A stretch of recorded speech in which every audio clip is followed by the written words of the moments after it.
ও দাদারা, আমার বোনেরা কোল্ড ড্রিঙ্কস নেবে গো, কোল্ড ড্রিঙ্কস, মজার মজার কোল্ড ড্রিঙ্কস, 5 টাকা 10 টাকা। বিড়াল মামা আমাকে একটা কোল্ড ড্রিঙ্কস দাও। বেড়া কাকা, এই নাও একটি কোল্ড ড্রিঙ্কস তোমার জন্য একেবারে ফ্রি। এই তো আমি এটা খেয়ে নিলাম। আরে আমার মাথা ঘুরলো কেন? এই তো বোকা বেড়াটিকে কোল্ড ড্রিঙ্কস খাইয়ে অজ্ঞান করে আমি নিয়ে চলে গেলাম। ও ফ্রি ফায়ার খেলতে কি মজা! চলো বন্ধু, এবার ফ্রি ফায়ারের মতো আমরা আসল গান দিয়ে বাইরে যাব। দাঁড়াও, তোমাদেরকে আমি স্বীকার করছি। এই তো আমার শক্তিশালী বোম দিয়ে দুজনকে বন্দি করে ফেলেছি। এবার এই দুটোকে আমার গাড়িতে করে নিয়ে চলে আসলাম বাড়িতে।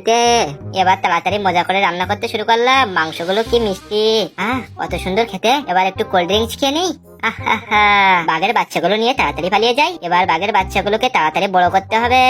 এজন্য আমি গরুর কাছ থেকে খাঁটি গরুর দুধ নিয়ে আসলাম। গো তাড়াতাড়ি পালাই, না হলে এই মালিক আমাকে ধরে উত্তম মধ্যম ধুলাই দেবে। আরে দুষ্টু বেড়াল দাঁড়ি কর, আমার গরুর দুধ নিয়েছিস কেন? এই নাও বাঘের বাচ্চারা, তোমরা দুধ খাও আর আমিও একটি দুধ খাই। এবার একটি মুরগি চুরি করে নিয়ে আসলাম। লোকজনের হাত থেকে বেঁচে তাড়াতাড়ি বাড়িতে যেতে হবে। কি গ্রামের সব লোক আমার কি অবস্থা করলো! দাঁড়াও, তোমাদেরকে মজা দেখাচ্ছি। আমার প্রিয় বাঘের বাচ্চারা, তাড়াতাড়ি এই মুরগির মাংসটি খেয়ে নাও। হাত তোমরা বড় হলে আমার বন্ধু হবে। এই তো তোমরা অনেক বড় হয়ে গেছো, এবার চলো গ্রামের হাঁস মুরগিগুলো খেয়ে আসি। আরে বাঘ এসেছে, পালাও পালাও। এবার আমার বাঘ বন্ধু রয়েছে, তোদের সবাইকে এবার দেখাবো আসল মজা।